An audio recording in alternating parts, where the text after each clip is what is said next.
지난 한 주간 동안에 코로나 확진자가 급격하게 많아져서 누구나 할 것 없이 불안하고 의기소침해 있습니다. 하지만 여러분, 그런 가운데서도 믿음이 흔들리지 않고 예수님과 함께 하신 여러분들을 위로하고 축복합니다. 하나님은 우리에게 값없이 많은 것들을 주셨습니다.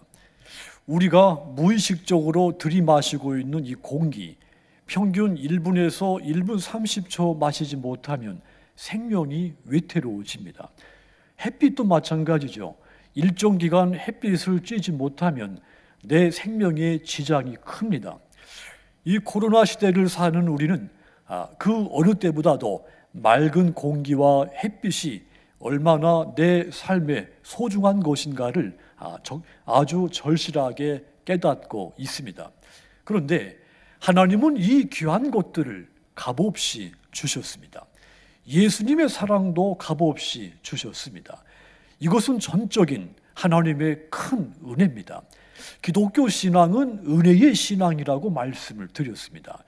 우리의 구원이 하나님의 전적인 은혜에 의해서 이루어졌기 때문입니다. 물론 이 믿음으로 구원을 받는다는 것은 복음의 핵심이고 바울 신학의 근간입니다. 종교개혁의 루터의 신앙의 기초이기도 하죠. 그런데 야고보서의 메시지는 그 믿음은 실천으로서 온전해진다 이겁니다. 야고보서 2장 21절과 22절 보시면 우리 조상 아브라함이 그 아들 이삭을 제단에 바칠 때에 행함으로 의롭다 하심을 받은 것이 아니냐. 네가 보거니와 믿음이 그의 행함과 함께 일하고 행함으로 믿음이 온전하게 되었느니라. 행함으로 믿음이 온전하게 된다. 아브라함이 의롭다고 인정을 받았는데 이것은 아브라함이 자신의 믿음을 실천함으로써 자신의 믿음이 진짜 믿음인 것을 증명을 해낸 겁니다. 요즘 젊은 사람들 말로 하면 찐 믿음을 인정받은 것입니다. 즉 믿음이라고 하는 것, 그 실천에 따라서 진정성이 드러난다는 뜻입니다.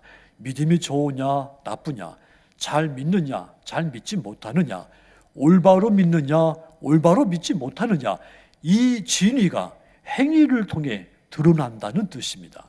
그러니까 예수님을 믿는다고 하면서 특별히 내가 예수님을 잘 믿는다고 말하는데 내 행위가 윤리적이지 못하거나 사회적이지 못하고 정의롭지 못한다면 내 믿음은 죽은 겁니다. 아무 소용이 없는 믿음인 겁니다. 이것이 야고보서의 강한 메시지입니다. 그런데 문제는 이 실천하는 믿음, 실천을 통해 믿음이 온전해지는데 이 실천하는 믿음을 우리가 어떻게 얻을 수 있느냐 하는 겁니다. 공부해서 얻을 수 있다면 얼마든지 이 믿음 얻을 수 있습니다. 돈 주고 살 수 있다면 얼마든지 이 믿음을 내 것으로 만들 수 있습니다. 그런데 이 믿음은 돈으로도 살 수 없고 열심히 의지하고 노력하고 의지를 가지고 내가 공부해도 내 것으로 만들 수가 없습니다. 오직 하나님이 값없이 선물로 줘야만 내 믿음이 될 수가 있습니다. 그래서 이 믿음이 하나님의 큰 은혜인 겁니다. 우리는 하나님으로부터 이 큰 은혜를 값없이 받았습니다. 그렇다면 이제부터는 은혜를 받지 않아도 될까요? 이미 받았으니까. 아닙니다. 하나님의 은혜는 한 번만 받으면 되는 것이 아닙니다. 하나님의 은혜는 일일성의 은혜가 아닙니다.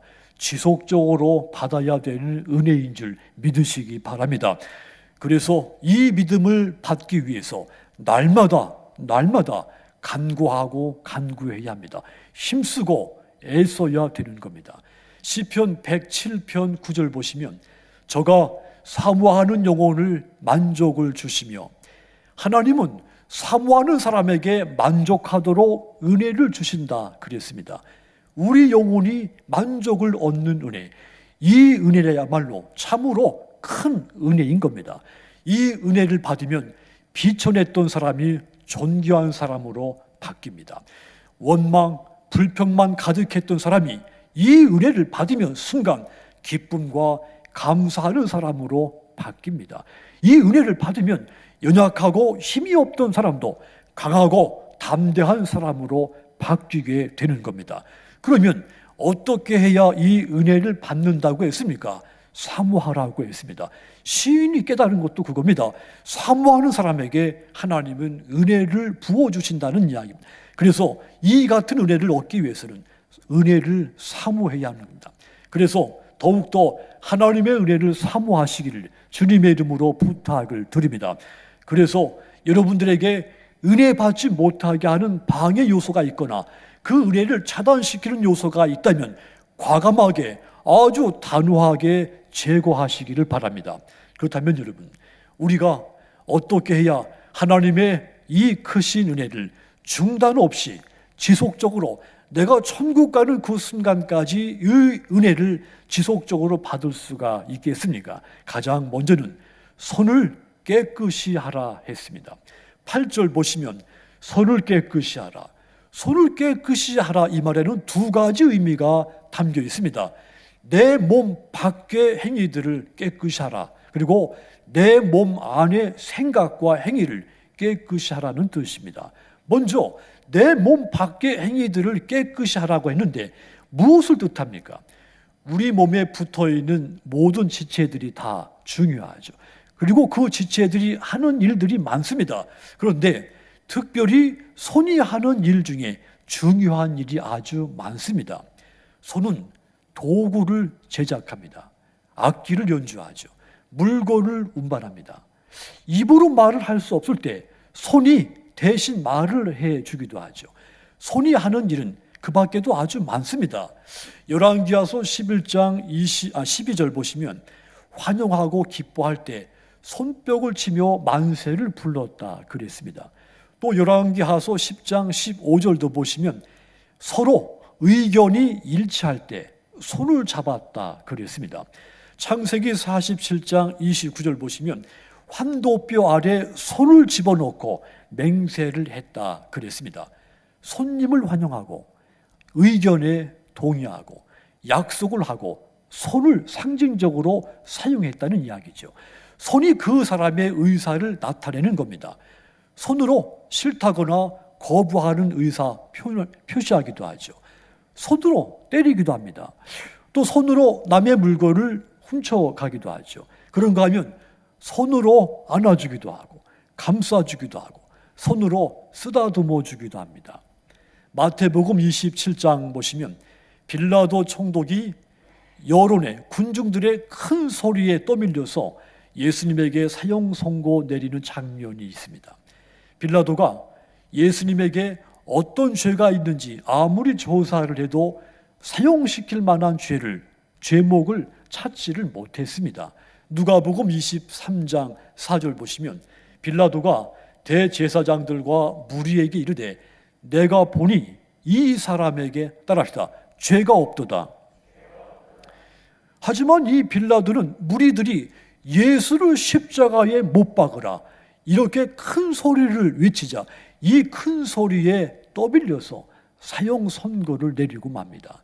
그런데 빌라도는 이 사형 선고 내린 것에 대해서 심히 두려워했습니다. 그래서 물을 떠다가 손을 씻으며 이렇게 말합니다. 마태복음 27장 24절 보시면 빌라도가 아무 성과도 없이 도리어 밀날이 나려는 것을 보고 물을 가져다가 무리 앞에서 손을 씻으며 이르되 이 사람의 피에 대하여 나는 무죄하니 너희가 당하라. 빌라도가 자기는 이 사람 예수의 피에 대해서 책임이 없으니까 너희들이 알아서 떠넘긴 겁니다. 이때 빌라도가 나는 죄가 없다. 나는 이 일에 아무 잘못이 없다. 그런 상징적인 행위로 물에 손을 씻은 겁니다. 다윗의 이야기도 마찬가지죠. 그의 평생 소원은 하나님의 성전을 건축하는 일이었습니다. 다윗은 이 일을 위해서 최선을 다해서 자재와 건축비를 마련을 해놨죠.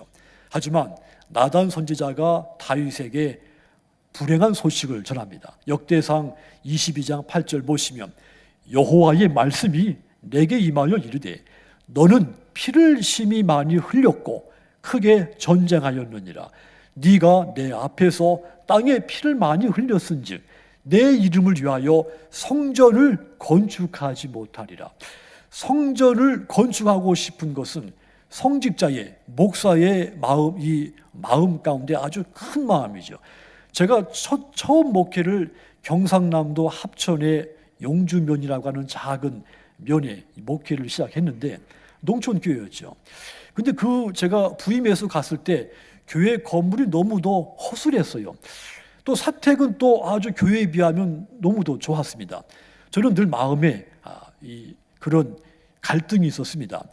하나님의 성전이 내가 먹고 자고 있는 집보다 너무도 누추하고, 또 하나님의 성전이 그 주변 사람들로부터 누추하게 보이는 것이 너무도, 저는 그것이 마음이 무거웠어요. 그래서 건축을 제가 마음의 꿈을 꾸고 교인들하고 함께 논의를 좀 했습니다. 근데 그 건축하기 위해서 제가 최선을 다해서 건축 헌금을, 그 당시는 개를 키우면 강아지 한 마리가 15만 원 했습니다. 근데 이 큰 개는 한 번 낳으면 2마리, 5마리까지. 그래서 그 당시는 유행이 소 키우는 것보다 개 키우는 것이 더 유익이 많다고 했을 정도로, 그래서 강아지를 열심히 키워서 그 건축 헌금에 차곡차곡 제가 쌓아 놓았죠. 그리고 제가 건축할 만큼 준비가 됐는데, 그런데 제가 성동교회 부목사로 불림을 받은 겁니다. 건축하고 싶은 마음이 정말 제 마음속에 꿈같이 컸는데 건축을 못하고 떠나온 거죠. 다윗도 마찬가지입니다. 정말 하나님의 성전을 건축하고 싶은 마음이 아마도 어찌 제 목사의 마음보다 적었겠습니까? 간절히 했죠. 다윗은 그런데 손에 많은 피를 묻혔습니다. 그래서 피 묻은 손 때문에 그 간절한 소망을 이룰 수가 없었던 겁니다. 인간의 지체 중에 손이 매우 중요하다는 상징적인 뜻입니다. 본문도 손을 깨끗이 하라. 손은 바로 쓰면 선을 행하고 하나님의 일을 하는 도구가 됩니다. 반대로 잘못 쓰면 그 손으로 죄를 짓고 악을 행하고 하나님의 영광을 가리게 만듭니다. 이처럼 손을 깨끗이 하라. 먼저 너의 몸 밖의 행위들을 깨끗하고 올바르게 하라는 뜻입니다. 그렇다면 여러분, 나의 몸 밖의 행위만 깨끗이 하면 내 믿음이 온전해질 수가 있을까요? 아닙니다. 반대로 내 몸 안의 생각과 행위들 또한 깨끗이 해야 합니다. 그래야 내 믿음이 온전해질 수 있습니다. 인간의 모든 행동은 뇌의 지시와 조종을 받죠. 그런데 그 뇌는 마음의 지배를 받습니다. 다시 말하면 손 자체가 나쁘고 악해서 도둑질하고 다른 사람을 폭행하고 그런 것이 아닙니다. 손이나 발, 입, 마음의 지배를 받고 조종될 뿐이죠. 그래서 마음이 악하면 내가 손으로 하는 일이 악하게 되는 겁니다. 마음이 악하면 내 발이 가는 곳이 악한 곳이 되는 겁니다. 마음이 악하면 내 입에서 나오는 말이 악한 말이 되는 겁니다. 손이나 발, 입, 자기가 하고 싶은 대로 움직이는 것이 아니라 마음이 조종하는 대로 움직여지는 거죠. 그런데 그 마음은 바로 나의 몸 안에, 내면에 있습니다. 그래서 몸 안의 행위, 생각을 깨끗이 해야 하는 겁니다. 그런데 문제가 있습니다. 손이나 발이 더러우면 물에 가서 씻으면 됩니다. 그것은 내 스스로 할 수가 있습니다. 하지만 마음이 더러워진 것은 무엇으로 씻을 수가 있습니까? 마음을 씻을 수 있는 도구가 내 속에는 없습니다. 마음을 씻을 수 있는 것은 오직 하나님의 말씀, 예수님의 십자가의 보혈, 성령의 권능밖에 없습니다. 그러니까 내 마음은 내 안에 있지만 내 마음을 깨끗이 씻고 변화시킬 수 있는 그 어떤 능력이 내 속에 있지가 않은 겁니다. 그래서 하나님의 말씀, 예수님의 보혈, 성령 충만받기를 매 순간순간 간구해야 하는 겁니다. 내 몸 안의 행위를, 생각을 깨끗이 하기 위해서 말입니다. 이처럼 여러분, 하나님의 은혜를 받기 위해서 손을 깨끗이 하라 그랬습니다. 내 몸 밖의 행위들 깨끗이 할 뿐 아니라 내 몸 안의 생각과 행위들 깨끗이 하라 했습니다. 그런 사람이 하나님의 은혜를 받기 때문입니다. 사랑하는 여러분, 여러분의 몸 안과 몸 밖의 손을 깨끗이 씻으심으로써 하나님이 부어주시는 이 큰 은혜를 받으셔서 이 힘들고 지쳐있는 코로나 시대 행복과 평안이 여러분에게 넘치게 되기를 주님의 이름으로 축원합니다. 또한 우리가 하나님의 은혜를 받기 위해서는 우리가 또 한 가지 해야 할 것이 있습니다. 나를 낮추는 것입니다. 나를 겸손하게 만드는 겁니다. 자기를 낮춘다. 구체적으로 무엇입니까? 오늘 본문 구절을 다시 보십시오. 슬퍼하며 애통하며 울지어다. 너희 웃음을 애통으로 너희 즐거움을 근심으로 바꿀지어다. 슬퍼해라, 애통해라, 울어라, 즐거움을 근심으로 바꿔라. 이 말은 스스로 나 자신을 고통스럽게 해서 또 스스로 나를 슬프게 해서 울어라, 이런 뜻이 아닙니다. 쾌락을 추구했던 지금까지 내 모습, 이것이 얼마나 비참한 것인가를 깨닫고 이제부터는 나를 낮추어 겸손하게 살아야 되겠다, 이런 의지를 가지고 자신의 마음의 괴로움을 가지라는 뜻입니다. 페트라 주석을 보면 이 말을 슬퍼하고 애통하고 울고 근심하라는 것을 회개하라고 번역되어 있습니다. 회개함으로써 자기를 낮추어 겸손해져라, 이런 말로 해석됐습니다. 회개는 자신의 잘못을 인정할 때 회개가 성립이 됩니다. 자기 잘못을 인정하는 사람은 고분고분해지죠. 순해집니다. 겸손해집니다. 내가 잘못했습니다. 내 탓입니다. 이렇게 말하는 사람이 고성을 지르고 폭력을 행사하는 것을 저는 지금까지 보지 못했습니다. 언제든지 겸손하게 낮춘 사람은 회개한 사람인 겁니다. 또 이 회개라고 하는 것은 태도를 바꾸는 것이기도 하죠. 잘못된 길에서 돌아서는 것이 회개입니다. 교만에서 겸손으로, 불순종에서 순종으로, 불신앙에서 신앙으로, 증오에서 사랑으로, 적대에서 화해로 돌아서는 것, 이것이 회개입니다. 이런 변화도 자기를 낮춘 사람에게 일어납니다. 이런 사람이 하나님의 큰 은혜를 받는다 그랬습니다. 삭개오라고 하는 부자를 기억하십시오. 그는 여리고 지방 세리장이었을 때 그 자리를 이용해서 세금을 많이 갈취했습니다. 그래서 부자가 됐습니다.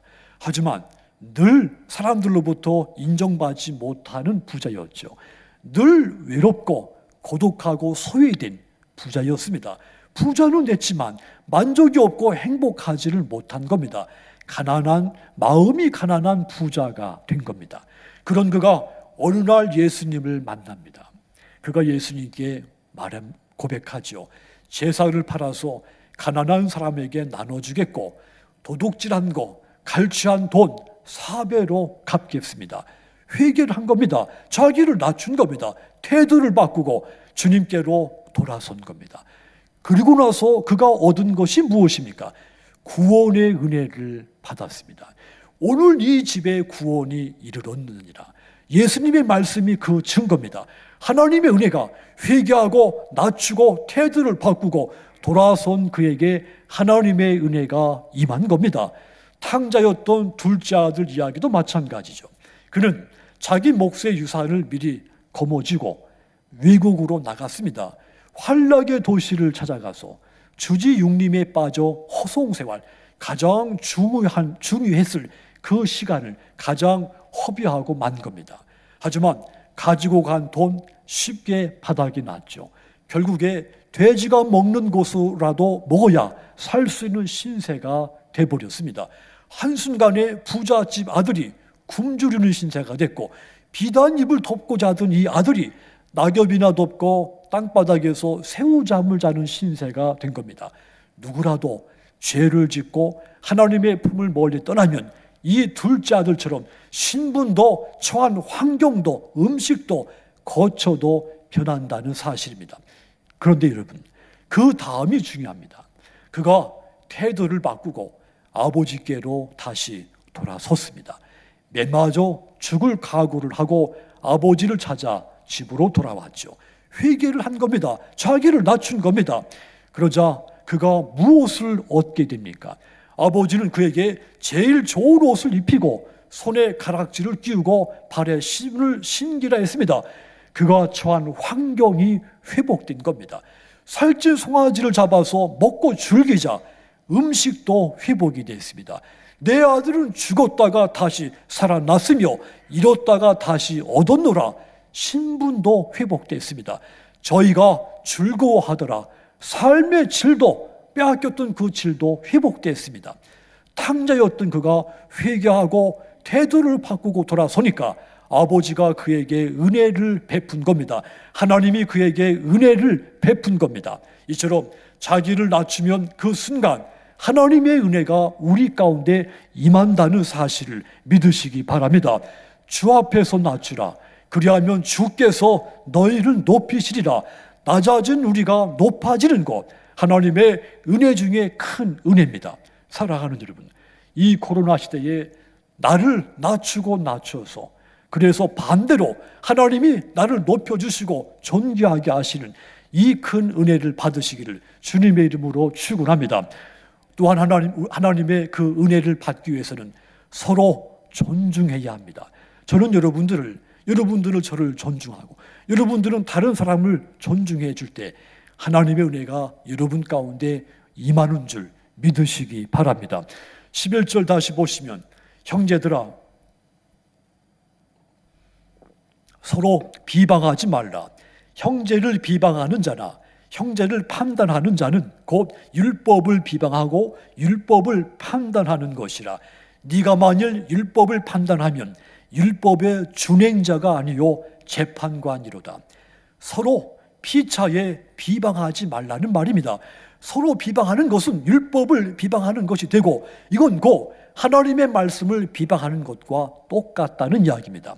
그런데 왜 서로 비방하지 말라고 했습니까? 12절의 답입니다. 입법자와 재판관은 오직 한 분이시니 능히 구원하기도 하시며 멸하기도 하시느니라. 너는 누구이기에 이웃을 판단하느냐? 인간에 대해서 판단할 수 있는 분은 오직 하나님 한 분밖에 없다고 했습니다. 하나님 위에 어느 누가 타인을 판단하고 비방할 수 있겠느냐 했습니다. 오직 저와 여러분을 판단하실 분은 하나님 한 분이십니다. 내가 자식을 낳았지만 그렇다고 해서 내가 자식을 판단할 수 있는 자격까지 내가 가진 것이 아닙니다. 내가 어느 누군가에게 참으로 큰 도움을 줬습니다. 그러면 나는 그를 판단할 수 있는 자격이 생긴 겁니까? 아닙니다. 모든 인간에 대해서 판단할 수 있는 분은 하나님 한 분밖에 없습니다. 그런데 그 하나님은 다른 사람을 존중하면 구원의 은혜를 베풀지만 다른 사람을 판단하고 비방하면 멸망시킨다고 했습니다. 그러니까 하나님의 은혜를 받기 위해서는 서로 비방하지 않고 존중해야 한다는 뜻입니다.